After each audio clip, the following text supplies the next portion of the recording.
बच्चों हमारे इस चैप्टर का दूसरा इंपॉर्टेंट टॉपिक रहने वाला है क्लासिफिकेशन ऑफ रिसोर्सेज।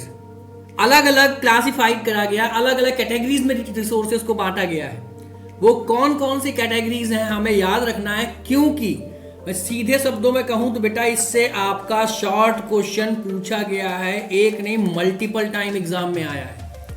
तो खास तौर से आपके ये जो आखिरी के दो दिए हुए हैं, on the basis of ownership, on the basis of status of development, बच्चों को बहुत कंफ्यूजन रहती है इसमें और एग्जाम में एग्जामिनर का फेवरेट टॉपिक्स में से ये एक है।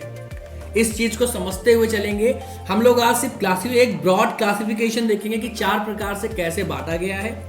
सबसे पहला हम देख रहे हैं बच्चों क्या लिखा हुआ, on the basis of origin. Origin के हिसाब से रिसोर्सेज बेसिकली आपके 2 प्रकार के होते हैं, एक होता है बायोटिक, दूसरा होता है abiotic. On the basis of exhaustibility, exhaustibility मतलब क्या, खत्म होने के आधार पर कि रिसोर्स खत्म हो सकते हैं, उसके आधार पर क्या बताया गया बच्चों, 2 प्रकार के ही होते हैं, रीन्यूएबल होता है, दूसरा होता है नॉन रीन्यूएबल। तीसरा लिखा हुआ है ओनरशिप, स्वामित्व के आधार पर।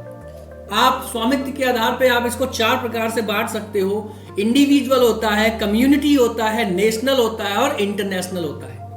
और आखिरी हमारा क्लासिफिकेशन क्या कह रहा है, on the basis of status of development. यहां पे भी आप रिसोर्सेज को 4 प्रकार से बांट सकते हो बच्चों, potential, developed, stock and reserve. ये 4 आपके ब्रॉड क्लासिफिकेशन हैं जो आपके एग्जामिनेशन में रेगुलरली इनसे सवाल बनते हैं, क्वेश्चन पूछा जाता है। इनको एक एक करके हम समझेंगे नेक्स्ट क्लास में।